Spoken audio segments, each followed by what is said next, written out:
महिला reservation bill ते प्रधानमंत्री नरेंद्र मोदी बोले हैं। संसद ਵੱਲੋਂ महिला रिजर्वेशन बिल पास किए जाने तो एक दिन बाद शुक्रवार ਨੂੰ दिल्ली ਦੇ ਵਿੱਚ पार्टी हैडकुआटर ਵਿੱਚ महिला भाजपा वर्करां ਨੂੰ संबोधन करदिਆਂ प्रधानमंत्री नरेंद्र मोदी ने शुक्रवार ਨੂੰ कहा कि उन्होंने अपनी वचनबद्धता पूरी की है। आओ सुनते हैं प्रधानमंत्री नरेंद्र मोदी ने इस संबंध ਦੇ ਵਿੱਚ ਕੀ कुछ किया है। देश की हर माता को, हर बहन को, हर बेटी को बहुत बहुत बधाई देता हूं।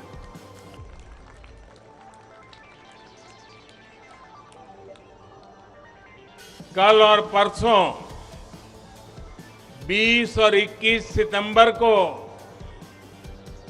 हम सबने एक नया इतिहास बनते देखा है और हम सबका सौभाग्य है कि इतिहास बनाने का अवसर कोटि कोटि जनों ने हमें दिया है। आने वाली अनेकों पीढ़ियों तक इस निर्णय की चर्चा होगी, इस दिवस की चर्चा होगी। मैं पूरे देश को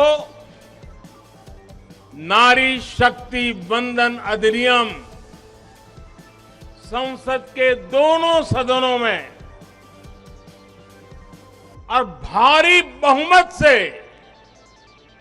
और राज्यसभा में तो सर्वसम्मति से पास होने की बहुत बहुत बधाई देता हूं।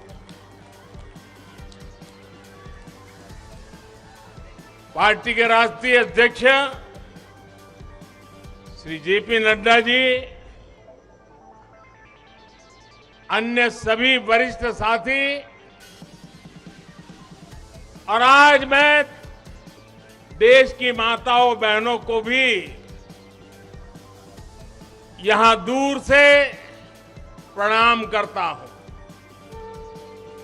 कभी कभी किसी निर्णय में देश के भाग्य को बदलने की क्षमता होती है और आज हम सभी ऐसे ही एक निर्णय के साक्षी बने हैं। संसद के दोनों सदनों द्वारा नारी शक्ति वंदन अधिनियम रिकॉर्ड मतों से पारित किया जा चुका है। जिस बात को देश को पिछले कई दशकों से इंतजार था, वो सपना अब सच हुआ है। ये पूरे देश के लिए बहुत ही खास समय है। ये भाजपा के हर एक कार्यकर्ता के लिए भी बेहद खास दिन है। आज हर नारी का आत्मविश्वास, हर नारी का आत्मविश्वास आसमान छू रहा है। पूरे देश की माताएं, बहनें और बेटियां आज खुशी मना रही हैं, हम सबको आशीर्वाद दे रही है। साथियों, कोटि कोटि माताओं बहनों के सपने को पूरा करने का सौभाग्य हमारी भाजपा सरकार को मिला है और इसलिए राष्ट्र को सर्वप्रथम मानकर चलने वाली पार्टी के रूप में, भाजपा कार्यकर्ता के रूप में, मैं एक जिम्मेदार नागरिक के रूप में ये हमारे लिए बहुत बड़ा दिन होने का गर्व अनुभव कर रहे हैं। नारी शक्ति वंदन अधिनियम ये कोई सामान्य कानून नहीं है। ये नए भारत की नई लोकतांत्रिक प्रतिबद्धता का उद्घोष है। ये अमृत काल में सबका प्रयास से विकसित भारत के निर्माण की तरफ बहुत बड़ा, बहुत मजबूत कदम है। महिलाओं का जीवन स्तर सुधारने के लिए, क्वालिटी ऑफ लाइफ बेहतर करने के लिए विमेन लेड डेवलपमेंट का नया युग देश में लाने की जो गारंटी मोदी ने दी थी, ये उसका प्रत्यक्ष प्रमाण है। मेरे देश की हर माता, बहन और बेटी को नारी शक्ति वंदन अधिनियम के लिए मैं फिर से बहुत बहुत बधाई देता हूं। मेरे परिवारजनों, लोकतंत्र में महिलाओं के लिए इस कानून से बीजेपी महिलाओं की भागीदारी से के लिए 3 दशक से प्रयास कर रही थी। यह हमारा कमिटमेंट था और आज हमने उसे पूरा कर दिया है।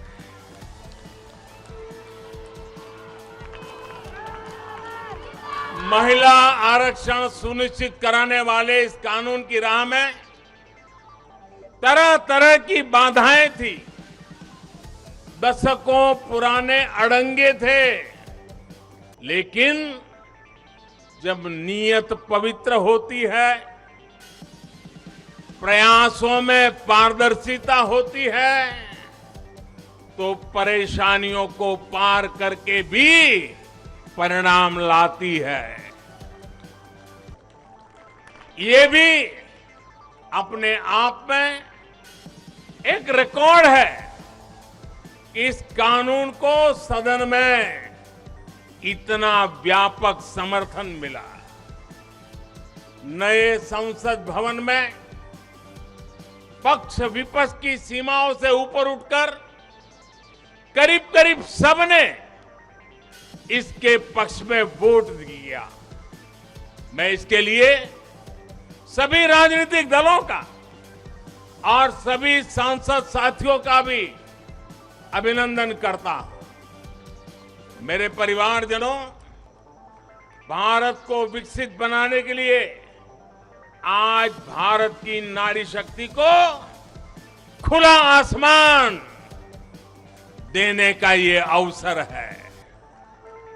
आज देश माताओं, बहनों, बेटियों के सामने आने वाली हर अड़चन को दूर कर रहा है। इसी सोच के साथ बीते 9 वर्षों में हमने माताओं, बहनों से जुड़ी हर बंदिशों को तोड़ने का प्रयास किया है। हमारी सरकार ने एक के बाद एक ऐसी योजनाएं बनाई हैं, ऐसे कार्यक्रम शुरू किए हैं जिससे हमारी बहनों को सम्मान, सुविधा, सुरक्षा और समृद्धि का जीवन मिले। हमने बहनों, बेटियों के जीवन चक्र से जुड़ी हर समस्या को दूर करने पर पूरी गंभीरता से ध्यान दिया है। गर्भावस्था के दौरान शिशु को पौष्टिक खाना मिले, इसके लिए हमने मातृ वंदना योजना चलाई। महिलाओं के बैंक खाते में पैसे भेजने शुरू किए। माता मृत्यु को रोकने के लिए, नवजात बच्चों की रक्षा के लिए हमने शिशु का जन्म अस्पताल में ही कराने का बहुत बड़ा अभियान चलाया। बेटी को कोख में ही न समाप्त कर दिया जाए, इसके लिए हमने बेटी बचाओ बेटी पढ़ाओ जैसे जन आंदोलन भी शुरू किए। आज वर्षों बाद देश में जनसंख्या के आधार पर महिला पुरुष के अनुपात में सुधार आया है। इसी तरह शौचालय न होने की वजह से बेटियां स्कूल न छोड़े, इसके लिए हमने करोड़ों शौचालय बनाए। बेटी की शिक्षा जारी रहे, इसके लिए हमने सुकन्या समृद्धि योजना में ज्यादा ब्याज का प्रावधान किया। बेटी को रसोई में लकड़ी का धुआं ना सहना पड़े, इसके लिए उज्ज्वला का गैस कनेक्शन दिया। बेटी को पानी के इंतजाम में परेशान होना न पड़े, इसके लिए हमने हर घर पाइप से पानी देने की योजना शुरू की। मेरे परिवारजनों, हर मां बाप का सपना होता है कि उसकी प्यारी बेटी बिना बाधा के जीवन बिताए, जीवन में आगे बढ़े। एक परिवार के सदस्य की तरह हमारी सरकार ने बेटी के हर सुख की चिंता की है, हर बाधा दूर करने की कोशिश की है। बेटी को अंधेरे में न रहना पड़े, इसके लिए हमने सौभाग्य योजना से मुफ्त बिजली कनेक्शन दिया। बेटी पैसे की कमी की वजह से अपनी बीमारी छिपाए नहीं, इसलिए हमने उसे 5 लाख रुपए तक के मुफ्त इलाज की सुविधा दी।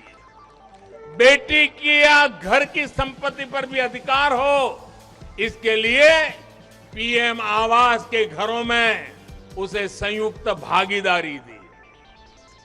गृहिणी को अपनी बचत अनाज के डिब्बे में ना रखनी पड़े, इसके लिए जनधन योजना के तहत करोड़ों महिलाओं के बैंक खाते खोले। मेरे परिवारजनों, बेटी रोजगार कर सके, स्वरोजगार कर सके, इसके लिए हमने बिना गारंटी मांगे लोन देने वाली मुद्रा योजना शुरू की। वो मां बनने के बाद भी अपनी नौकरी जारी रख सके, इसके लिए हमने मातृत्व अवकाश में वृद्धि की। बेटी अगर सैनिक स्कूल जाना चाहती है तो उसके लिए हमने सैनिक स्कूल के द्वार खोल दिए। बेटी अगर सेना में अफसर बनना चाहती है तो हमने तीनों सेनाओं में बेटियों के लिए नए रास्ते बना दिए।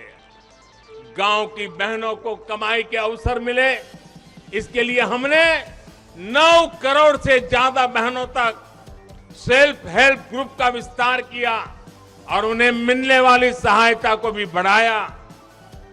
इस साल लाल किले से मैंने देश में 2 करोड़ लखपति दीदी बनाने और सेल्फ हेल्प ग्रुप की महिलाओं को ड्रोन देने की योजना का भी ऐलान किया है। साथियों, सामाजिक स्तर पर भी 3 तलाक जैसी जिन कुरीतियों के कारण महिलाओं पर अत्याचार होते थे, हमने कानून बनाकर उन्हें रोका है। हमारी करोड़ों मुस्लिम बहनों को आज 3 तलाक की अमानवीय प्रथा से सुरक्षा मिली है। वो महिलाएं भी अब अपने अधिकारों के लिए आगे आ रही है। मेरे प्यारे परिवारजन, महिला आरक्षण के लिए इतने दशकों से कोशिश तो हो रही थी, लेकिन मैं आपसे जानना चाहता हूं, 3 दशक से बात हो रही थी, नहीं हो पा रहा था। आज ये संभव हुआ है। मैं जरा आपसे पूछना चाहता हूं, ये संभव कैसे हो पाया? ये कैसे संभव हो पाया? ये कैसे संभव हो पाया?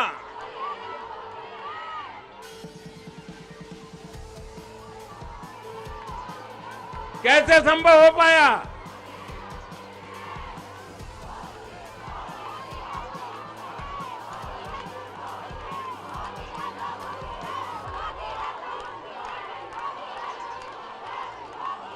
अब मैं आपके जवाब को जरा ठीक करता हूं। ये मोदी ने नहीं, ये आपने किया है, करोड़ों देशवासियों ने किया है। और ये कैसे किया है? उसका एक सबसे बड़ा कारण है, देश की जनता ने, देश के मतदाताओं ने, विशेष करके मेरी माताओं बहनों ने वोट देकर के एक पूर्ण बहुमत वाली मजबूत और स्थिर बनाई सरकार बनाई।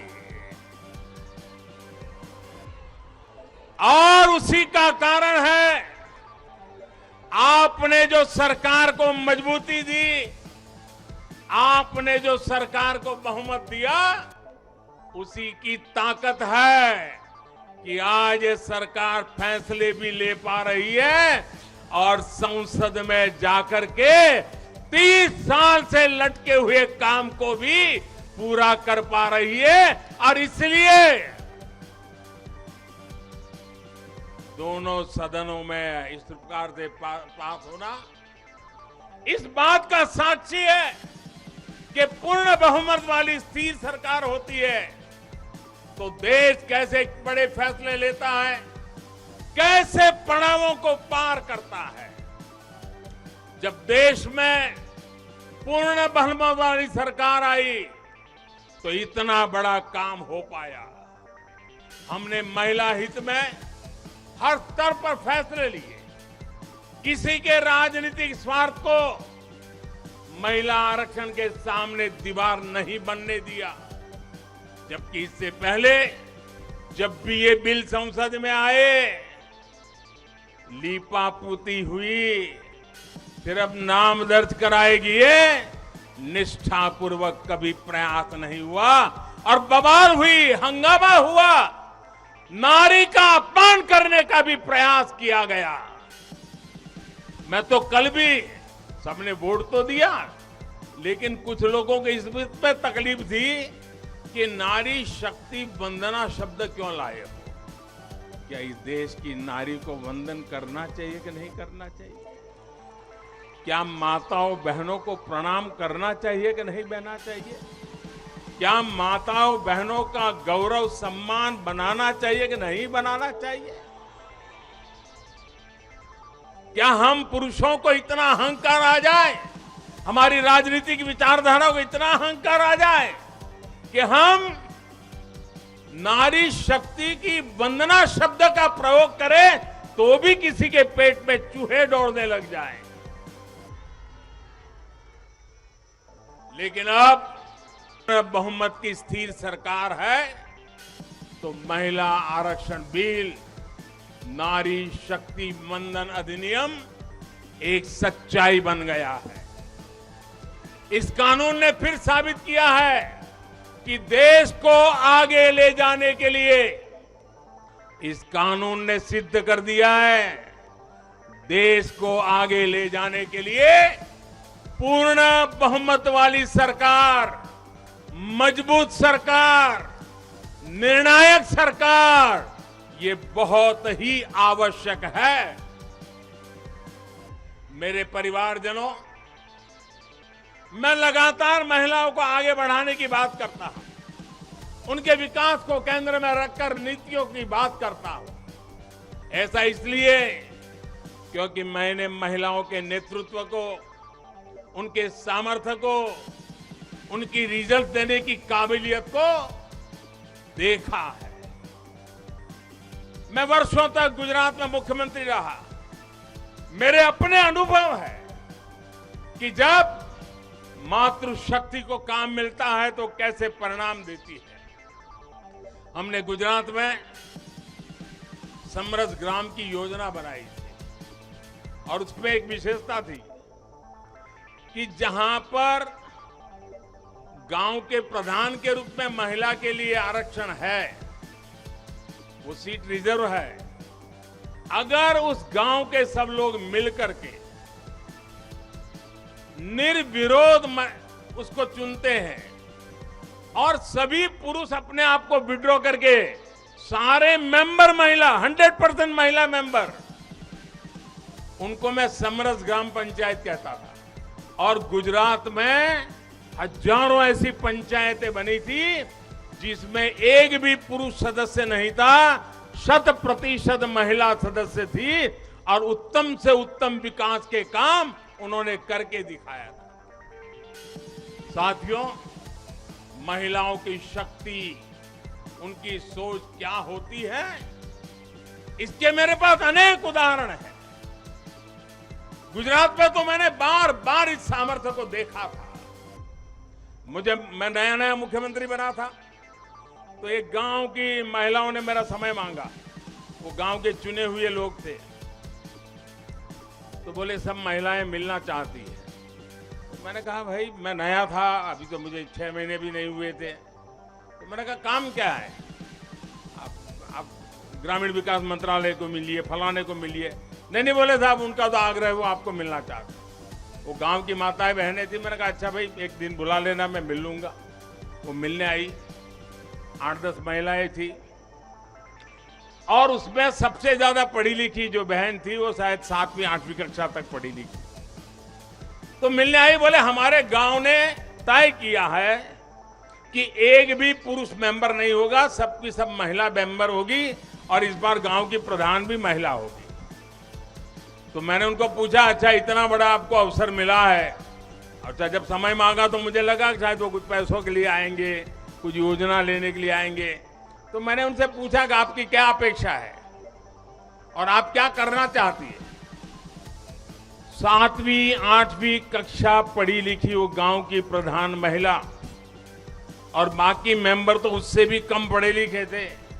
वो 8-10 बहनें आई थी, गांव की बहनें थी, पहली बार गांधीनगर देखा था।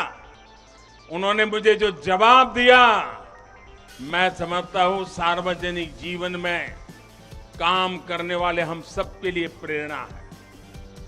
उस बहन ने मुझे कहा कि मेरी एक इच्छा है, हमें 5 साल मिले हैं, हम 5 साल में ऐसा कुछ करना चाहते हैं कि हमारे गांव में एक भी व्यक्ति गरीब न रहे। आप कल्पना कर सकते हैं क्या दृष्टिकोण होगा उनका। और सच में ट्रांसफॉर्मेशन का कहां आधार होता है ये उनको मालूम था। ये सामर्थ्य और सोच हमारी माताओं बहनों के गांव में बैठी बहनों को भी होता है। साथियों, महिलाओं में सकारात्मक बदलाव की प्रवृत्ति और संसाधनों के बेहतर से बेहतर इस्तेमाल की दूरदर्शिता हमें हर जगह पे मिलती है। परिवार में तो डगर डगर पे नजर आता है। अभी कुछ दिन पहले मैं मध्य प्रदेश गया था, तो वहां शहडोल के पास एक आदिवासी गांव में गया, तो सभी आदिवासी बहनों को बुलाया था, लेकिन विशेषता यह थी कि उसमें 100 से ज्यादा लखपति दीदी आई थी, आदिवासी बेटियां, लखपति दीदी। तो मैंने उनसे संवाद किया। एक बहन ने जो मुझे बताया वो वाकई हम सोच सकते हैं कि उनका सामर्थ्य कितना है। वो आदिवासी बेटी जो कहती है मैं लखपति दीदी हूं, मैं आज विमेन सेल्फ हेल्प ग्रुप के द्वारा ये काम करके इतना इतना कमाती हूं। तो मैंने पूछा इतना पैसा कमाने लगी तो करती क्या हो। एक आदिवासी महिला मुझे कह रही है, ये दिल्ली की महिलाओं के लिए भी आश्चर्य होगा। वो कहती है कि मेरे पति साइकिल पे जाते थे काम करने के लिए, रोजगार ढूंढने के लिए साइकिल पे जाते थे। मैं लखपति दीदी बन गई तो मैं उनके लिए स्कूटी ले आई। देखिए आत्मविश्वास। वो कह रही है मैं मेरे पति के लिए स्कूटी ले आई। फिर बोले मुझे पता चला कि मुझे बैंक से लोन मिल सकती है, तो मैंने सोचा कि मैं लोन से ट्रैक्टर ले लूं। बोले मैंने लोन से ट्रैक्टर लिया और मेरे पति को स्कूटी लेकर के मैंने उनको बदले में ट्रैक्टर दे दिया, और मेरे पति ट्रैक्टर लेकर के अगल बगल के गांव में खेती के लिए लोगों की सेवा के लिए जाते और कमाई करते हैं। और बोले अब तो मेरी स्थिति है कि मैं कुछ ही महीनों में वो ट्रैक्टर की लोन भी वापस कर दूंगी। यानी एक मेरी आदिवासी बहन लखपति दीदी की क्या विजन होता है, कल्पना होती है। अभी 1-2 महीने पहले मैं उनसे बात करके आया। साथियों, मुझे कहना यही है कि नारी शक्ति वंदन अधिनियम देश के भाग्यों को बदलने का काम करेगा और उसके पीछे मेरा जो ये अनुभव है, इसके कारण मेरा विश्वास अनेक गुना बढ़ गया है। नारी जब कोई भी जिम्मेदारी संभालती है तो उस संकल्प को सिद्ध तक ले जाने के लिए वो जी जान से जुट जाती है। इस कानून का सबसे बड़ा लाभ ये होगा कि ये कानून देश की नारी शक्ति में बहुत बड़ा विश्वास पैदा करेगा। देश के लिए काम करने का जज्बा, भारत को आगे बढ़ाने की जो शक्ति है वो कई गुना बढ़ जाएगी। आप गुजरात के डेयरी उद्योग को मैं भली बात ही जानता हूं। ये अमूल वगैरह इतने बड़े बड़े नाम सुनते हैं ना, उसके मूल में सभी महिलाएं हैं जो पशुपालन का काम करती है, दूध के व्यापार का काम करती है और आज डेयरी को अरबों खरबों का व्यापार उन्होंने बना दिया है। हम लोग लिज्जत पापड़ जानते हैं, आदिवासी महिलाओं ने शुरू किया हुआ प्रकल्प आज मल्टीनेशनल कंपनियों को टक्कर मारने वाला लिज्जत पापड़, ये हमारी नारी शक्ति का परिचय देता है। ऐसा हर राज्य में आपको मिलेगा। उनका ये जो कौशल है, सामर्थ्य है, जो भगवान ने उनको नैसर्गिक गुण दिया हुआ है, वे कभी भी खराब क्वालिटी को स्वीकार नहीं करते हैं। हो सके उतना अच्छा करना, अच्छे ढंग से करना, ये सामर्थ्य होता है। और ये शक्ति जब राष्ट्र निर्माण में सक्रिय होती है तब राष्ट्र कितना आगे बढ़ सकता है, इसका हम अंदाज लगा सकते हैं। महिलाओं के इसी कौशल का, उनकी लीडरशिप का उपयोग अब आने वाले दिनों में देश को होने वाला है। हमारी संसद में भी नारी शक्ति का महत्व दिखा है। सारे दलों को इस बिल का समर्थन करना पड़ा है। अब मान लीजिए यही लोग हैं जो पहले बिल फाड़ा करते थे, आज उनको बिल को समर्थन करना क्यों पड़ा? क्योंकि देश भर में पिछले 10 साल में महिला एक शक्ति बनकर के उभरी है और हमने संसद में पहुंचने से पहले देश में सामर्थ्य जुटा दिया ताकि संसद में कोई हिल न पाए। इसका पूरा प्रबंध करके हम सदन में गए। ये आप ही के सामर्थ्य पर भरोसा करके मैं गया था, ये आप ही की शक्ति पे भरोसा करके मैं गया था और आपकी शक्ति ने रंग दिखा दिया कि सभी राजनीतिक दलों को इस काम में जुड़ना पड़ा। मेरे परिवारजनों, आज परिवार से लेकर पंचायत तक, इकोनॉमी से लेकर एजुकेशन और एंटरप्रेन्योरशिप तक हमारी बहन बेटियां हर क्षेत्र में अभूतपूर्व काम कर रही है। भारत को चांद तक पहुंचाने में महिलाओं की बहुत बड़ी भूमिका रही है। आज हमारे स्टार्टअप्स हो, सेल्फ हेल्प ग्रुप्स हो या स्वच्छता जैसे सामाजिक अभियान हो, महिलाओं की भागीदारी और भूमिका देश की ताकत बन रही है। देश ने संकल्प लिया है कि जब हम आजादी के 100 वर्ष पूरे करें तब तक हम भारत को विकसित बना करके ही रहेंगे, एक डेवलप कंट्री बना करके रहेंगे। इसमें देश की जो आज आधी आबादी है उसकी सक्रिय भागीदारी और नेतृत्व के साथ सक्रिय भागीदारी, निर्णयों में बराबरी का हिस्सा, ये इस सपने को साकार करने का बहुत बड़ा फोर्स बनने वाला है। मेरे परिवारजनों, नया और आधुनिक संसद भवन और उसमें आधी आबादी का बढ़ता हुआ प्रतिनिधित्व, ये नई व्यवस्थाओं का सूत्रपात करेगा। मुझे विश्वास है कि देश की नारी शक्ति नई और स्वस्थ संसदीय परंपराओं का भी सृजन करेगी। और इसी विश्वास के साथ आप सब इतनी बड़ी तादाद में आकर के मुझे आशीर्वाद दिए। भारत की संसद के इतने बड़े महत्वपूर्ण निर्णय को माताओं बहनों ने संवारा और मुझे खुशी तो तब हुई जब इसको प्रधानमंत्री आवास मिला है, वो बहन मुझे आकर के आशीर्वाद दे रही है। जिसको उज्ज्वला का गैस मिला है, वो झुग्गी झोपड़ी में जिंदगी गुजारा कर चुकी बहन मुझे आशीर्वाद दे रही है, तब मेरा पक्का विश्वास और मजबूत हो जाता है। और इसलिए मैं फिर एक बार आप सबको अनेक शुभकामनाएं देता हूं। ये नारी शक्ति वंदन अधिनियम, उसको गांव गांव घर घर पहुंचाना हम सबका दायित्व है और इस सामर्थ्य को और तेजी से आगे बढ़ाएं। इसी एक अपेक्षा के साथ सभी माताओं बहनों को प्रणाम करते हुए मेरी वाणी को विराम देता हूं। मेरे साथ पूरी शक्ति से बोलिए, भारत माता की। आवाज पूरी दिल्ली में गूंजनी चाहिए, भारत माता की, भारत माता की, भारत माता की। बहुत बहुत धन्यवाद। ਹੋਰ ਨਵੀਆਂ ਖਬਰਾਂ ਦੇਖਣ ਦੇ ਲਈ ਸਬਸਕ੍ਰਾਈਬ ਕਰੋ PBX ਨਿਊਜ਼ ਦਾ ऑफिशियल YouTube ਚੈਨਲ।